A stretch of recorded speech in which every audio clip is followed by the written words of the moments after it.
O que está sendo provado é que, no mínimo, a melhor das hipóteses para os ficcionistas, houve um crime impossível. Impossível, não tinha comandante, os mais graduados estavam divididos, um queria prender o presidente, outro colocava tropas à disposição, e no fim as tropas que eles encontraram foram os que se envolveram na baderna do 8 de janeiro.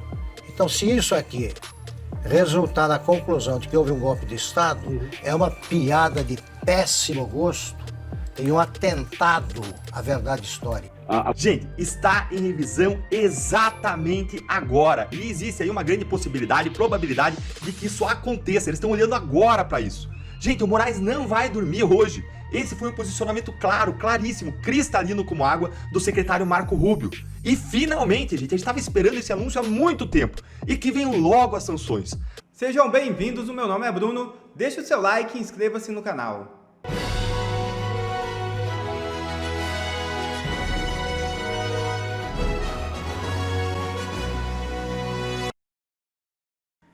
Moraes recua e rejeita denúncia contra oficiais do Exército.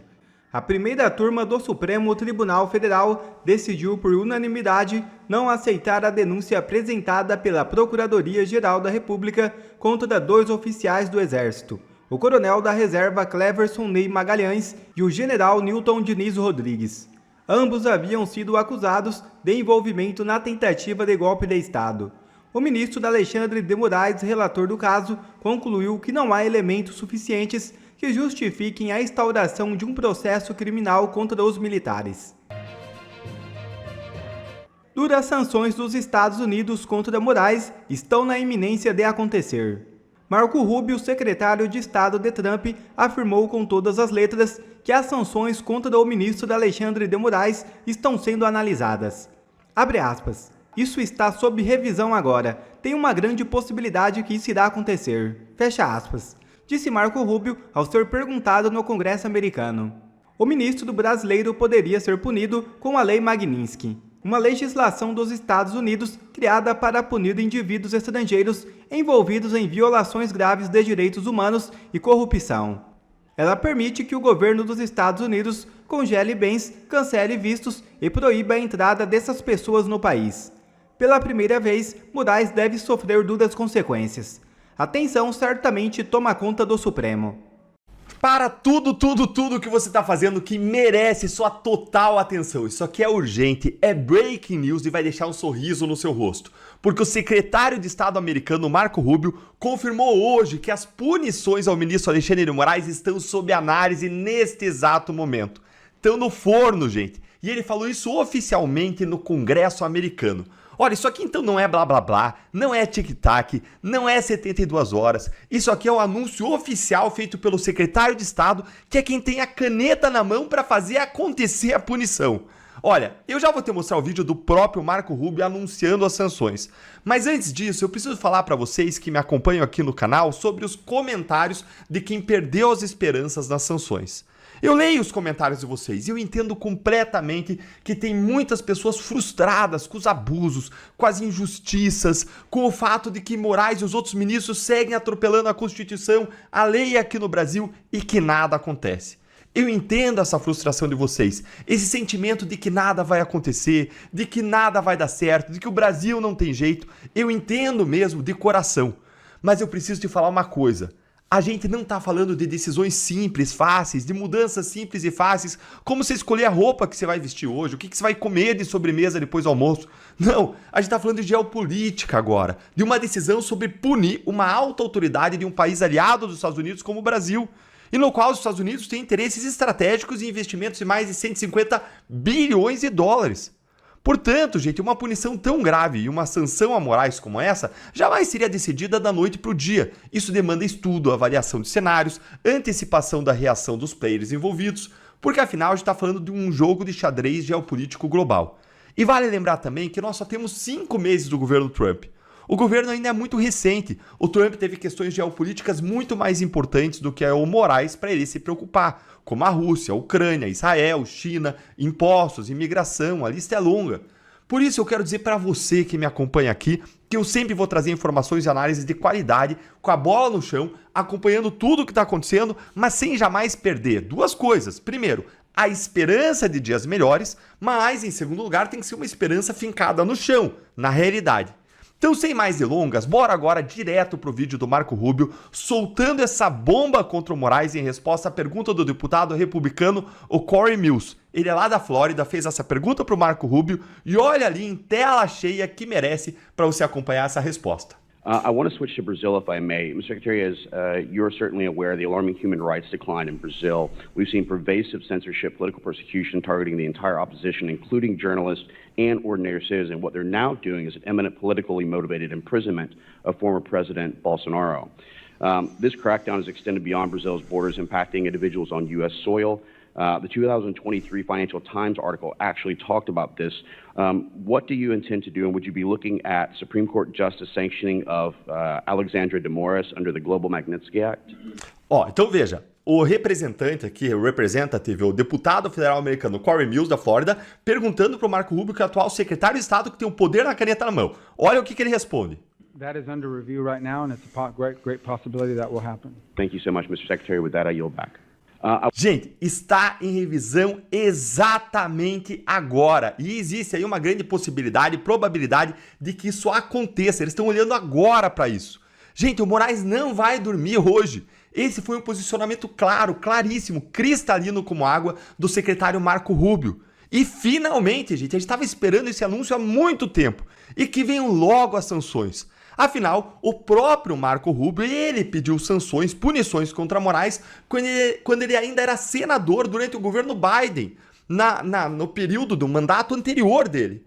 E agora que ele está com a caneta na mão, as punições estão em análise neste exato momento na mesa dele e as probabilidades aí são altas, são grandes, como ele mesmo disse. E mais, vão ser punições da lei Magnitsky, como confirmou o deputado na pergunta, o que significa dizer pena de morte financeira para Moraes, cassação de vistos, proibição de entrar em território americano. Isso vai transformar o Moraes em um pária internacional. Isso vai marcar ele com um carimbo de violador de direitos humanos, o que é verdade. O STF nunca enfrentou uma crise parecida com essa. E se você se animou, como eu, com essa notícia, então senta o dedo no like com força para mais gente ver o que está acontecendo, para mais gente se animar. E agora eu quero te mostrar uma grande ironia que a vida parece estar pregando em cima do Moraes. Vocês lembram daquela entrevista ridícula, chapa branca, que o Moraes deu para a revista americana The New Yorker? Dá uma olhadinha aí que eu vou colocar lá na tela para você. Tá vendo aí? Você lembra que o ministro disse quando o jornalista perguntou se ele tinha medo de ser punido pelo Donald Trump? Você lembra? Eu lembro. Mas bora ver aqui de novo, porque isso aqui é especial. Olha aí, ó. Olha o que o Alexandre de Moraes disse. Ele disse... o jornalista falando do Moraes, ele parecia despreocupado com a perspectiva de pressão dos Estados Unidos. Aí aspas do Moraes. Eles podem entrar com ações judiciais, podem fazer o Trump falar, disse ele. Se mandarem um porta-aviões, aí veremos. Se o porta-aviões não chegar ao Lago Paranoá, não vai influenciar a decisão aqui no Brasil. Foi o que o Moraes disse. Ministro Alexandre, parece que o porta-aviões de Trump está finalmente chegando ao Lago Paranoá. E você que está aqui, me conta aqui nos comentários o que você achou, renovou suas esperanças, deu um calor aí no coração, deixa a sua curtida, segue o canal, aqui é a sua casa e vamos juntos lutar por liberdade, erguer a voz da nossa indignação, por liberdade contra as injustiças e absurdos que a gente vê acontecendo no Brasil. Grande abraço e até o próximo. Ex-chefes das Forças Armadas se contradizem sobre suposta ordem de prisão a Bolsonaro. Ao STF, general Freire Gomes negou ter ameaçado o então presidente. À corte, brigadeiro relatou o oposto do que declarou o militar. O brigadeiro Batista Júnior disse nesta quarta-feira que o general Freire Gomes ameaçou dar voz de prisão ao então presidente Jair Bolsonaro em 2022, em virtude de um suposto plano de golpe de Estado. Na ocasião, Batista Júnior era comandante da aeronáutica, enquanto Freire Gomes chefiava o exército. No interrogatório, o ex-comandante da aeronáutica, Carlos de Almeida Batista Júnior, contrariou o que disse o ex-chefe do Exército, general Freire Gomes, que negou ter dado voz de prisão a Bolsonaro durante uma reunião em novembro de 2022. Questionado pelo Procurador-Geral da República, Paulo Gonet, sobre a possível situação de intimação, O brigadeiro disse o seguinte, abre aspas, Freire Gomes é uma pessoa polida, educada. Não falou essa frase com agressividade, mas colocou exatamente isso. Se o senhor fizer isso, terei que te prender. Segundo Batista, o episódio teria ocorrido entre 10 e 14 de novembro de 2022. Ainda segundo o militar, o ex-comandante da Marinha, o almirante Almir Garnier, pôs as tropas à disposição de Bolsonaro. Aspas novamente para o brigadeiro. Em uma dessas reuniões, eu tenho uma visão muito passiva do almirante Garnier. Lembro que o ministro da Defesa, Paulo Sérgio Freire Gomes, e eu conversávamos mais, debatíamos mais, tentávamos demover o presidente. Em uma dessas reuniões, chegou o ponto em que ele falou que as tropas da Marinha estariam à disposição do presidente, fecha aspas. Piotr, hoje então ocorreu o depoimento do ex-comandante da Aeronáutica, Batista Júnior, e aí uma divergência nas versões, visto que na segunda-feira o Freire Gomes também prestou depoimento em relação à possível voz de prisão que teria sido dada ou não pelo Freire Gomes. E aqui a gente tem duas versões. A de segunda-feira e hoje a que trouxe o brigadeiro Batista Júnior. Vale lembrar que essas sessões não podem ser gravadas pelos jornalistas. Eles assistem aos depoimentos de uma sala, num telão que foi instalado numa sala da primeira turma do Supremo Tribunal Federal, mas é proibido qualquer tipo de gravação desses depoimentos, como ocorreu na segunda-feira e hoje e nos demais 80 depoimentos que devem ocorrer até o próximo dia 2 de junho. Depois do inquérito sigiloso, agora temos julgamento sigiloso. É sempre bom a gente denunciar isso daí. Eu vou pegar aqui só alguns detalhes rapidamente. O ex-comandante da Aeronáutica disse que a frase teria sido dita, ou esta reunião, entre os dias 10 e 14 de novembro. Vamos imaginar que você é um oficial general 4 estrelas de qualquer uma das forças. Alguém sugere dar a voz de prisão ao presidente da República, que é o comandante em chefe das Forças Armadas. E você não lembra exatamente desse dia. Aqui tem um problema. A outra coisa, o comandante do Exército disse que não deu voz de prisão, nem sugeriu. Vem o comandante da Força Aérea e diz que sim, que isso aconteceu, com a imprecisão da data, que é muito sugestiva. Eu fico imaginando você, oficial general de 4 estrelas, não lembrar exatamente da data, porque é algo muito grave. Porque eu estou imaginando que ele sugeriu uma ideia estranha à Constituição, para que um dos comandantes tivesse chegado à conclusão de dar voz de prisão ao seu comandante em chefe, que é o presidente da República. E um comandante de força é um general 4 estrelas, ou um brigadeiro 4 estrelas, ou um almirante de esquadra. Ou seja, né? Não tem como ser diferente. Aí começa a ter aquele tipo de coisa, o que de fato aconteceu? Quem não está sendo traído pela memória? Eu não estou dizendo aqui, não estou alegando má fé, nada, eu só estou dizendo que o que não se lembra exatamente que aconteceu cada uma dessas pessoas. Mas vamos lá, vamos tomar pelo valor de face. Até porque eu tenho que considerar o que tem dito o ex-presidente Jair Bolsonaro. Ele diz assim, o quê? Golpe dentro das 4 linhas, porque a Constituição prevê 2 coisas, estado de defesa e estado de sítio. O estado de defesa pode ser derrubado pelo Congresso em 10 dias. O estado de sítio precisa da autorização, primeiramente do Conselho e depois do Congresso Nacional. Então, quer dizer, nada daquilo vai ser por uma decisão única e exclusivamente do presidente da República. Mais que isso, quando o comandante da Marinha, o almirante Garnier, é esse, né? O almirante Garnier diz, as minhas tropas estão à sua disposição. Como um comandado do comandante em chefe, ele coloca, obviamente, dentro, pode ser que seja apenas uma frase dizendo, dentro das condições previstas na Constituição. Se o Congresso aprovar, a Marinha está à disposição. Poderia se negar, sim, seria uma insurreição, mas, enfim, não está só se colocando à disposição. Quando eu conto tudo isso com uma série de possibilidades de será que foi isso, como foi, que dia foi, exatamente quem disse diz que não disse, o outro diz que disse, é muita dúvida. E aí, na justiça brasileira, na que existia antes desse estado de exceção, desse julgamento secreto, como a gente vê agora, em que não se pode mais ter publicidade de tudo como determina a lei, tem muita dúvida em dúbio pro réu. Quer dizer, é uma história muito mal ajambrada, é muita história. Aquela história do sujeito que foi pegar um Uber para dar um golpe, não teve arma no dia 8 de janeiro, essas coisas todas. Nada disso consegue fechar um roteiro minimamente factível. Mas é assim, quem diz alguma coisa que vai a favor ou que pelo menos reverbera o pensamento do Supremo sobre o que houve no dia 8 ou o que antecedeu o dia 8, tudo bem, isso passa a ser dado como uma verdade absoluta. E quem nega? Julgamento não é para confirmar ou negar teses. Julgamento é para julgar e, obviamente, juntar provas que sejam cabíveis e que corroborem com a tese final. Se não, em dúbio pro réu. Na dúvida, o réu não tem culpa. Quer dizer, eu só estou pegando aqui os dados técnicos de um julgamento. Tem muito mais coisa para ser avaliada, sem contar a forma como tudo aconteceu. Na segunda-feira, Paulo, se já concluo aqui, a gente viu o ministro Alexandre de Moraes bater boca. Na verdade, ele bateu boca sozinho, porque o general de Exército, o Freire Gomes, foi extremamente delicado, disse que não foi isso que eu disse, enfim, o senhor está mentindo para a polícia, está mentindo para cá, falso testemunho no Supremo, não vai acontecer, convenhamos. É um general 4 estrelas. E o inquérito que a Polícia Federal, a forma como a investigação foi feita, está sendo demolida dia por dia em cada um dos depoimentos, das sustentações orais dos advogados, da forma como aconteceu. Então, tem muita coisa errada desde o começo do processo, lá atrás da investigação até aqui. Augusto, para trazer exatamente o que disse o Freire Gomes na segunda-feira sobre voz de prisão ao ex-presidente Jair Bolsonaro, ele disse o seguinte, aspas, a mídia até disse que eu dei voz de prisão ao presidente e isso não aconteceu.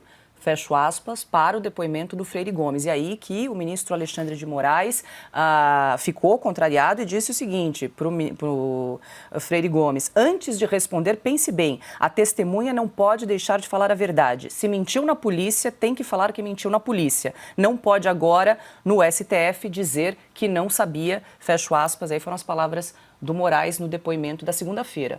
Primeiro pode sim dizer, alterar o que disse, isso daí já aconteceu 1 bilhão de vezes em todos os tribunais aí do mundo, é coisa normal. Segundo, tem a tréplica. O general diz que é militar há X anos e nunca mentiu. Bom, na melhor das hipóteses, para os ficcionistas aí que insistem em construir a teoria do golpe, é o crime impossível. É o crime impossível. Se você tem um dos golpistas, 2 dos que estão sendo julgados por envolvimento no golpe, dizem que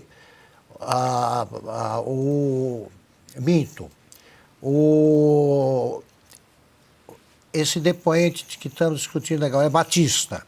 Diz que ele falou. Tá. E o próprio o comandante do Exército, o Freire Gomes disse, não falei. Só isso aí já mostra o seguinte, não havia unidade sequer entre os comandantes das Forças Armadas para dar o golpe. Então vamos recuar um pouquinho. Em 1964, o golpe foi planejado durante 1 ano por um grupo, no mínimo 1 ano, por um grupo coordenado pelo chefe do Estado-Maior das Forças Armadas, General Castelo Branco, que se tornaria o primeiro presidente do regime militar. 1 ano, vendo com quem está tal general, quais batalhões tem aqui, quantas tropas, esse movimento, tudo calculado. E ainda assim houve confusão. O general Mourão, que chefiava tropas em Minas, precipitou o começo da insurreição. Era para demorar mais um dia, ele saiu na véspera de Minas. Os 4 comandantes de exército, né, do Sul, Nordeste, São Paulo e Rio, estavam divididos. No começo você não sabia bem com quem estava, por exemplo, o general Cruel, Amaury Cruel, que chefiava o mais poderoso exército, que era o 2º Exército em São Paulo, se definiu só depois. naquele golpe organizado, houve confusão. Isto aqui, do jeito que está sendo apresentado, eu quero saber o seguinte, se entre, como disse ele calcula a data entre 10 e 14 de novembro. E, ao mesmo tempo, essa turma continuou fazendo alguma coisa que desandou no dia 8 de janeiro. Qual é a ligação entre a tropa, que incluía um vendedor de algodão doce e sorveteiros, qual é a ligação entre a tropa e os comandantes que davam voz de prisão ao presidente da República, prometiam dar? O presidente em seguida viaja, está nos Estados Unidos, quando segue o baile. Quer dizer, isso aí é um golpe de opereta. O que está sendo provado é que, no mínimo, na melhor das hipóteses, para os ficcionistas, houve um crime impossível. Impossível, não tinha comandante, os mais graduados estavam divididos, um queria prender o presidente, outro colocava tropas à disposição, e, no fim, as tropas que eles encontraram foram os que se envolveram na baderna do 8 de janeiro. Então, se isso aqui resultar na conclusão de que houve um golpe de Estado, é uma piada de péssimo gosto, tem um atentado à verdade histórica, né?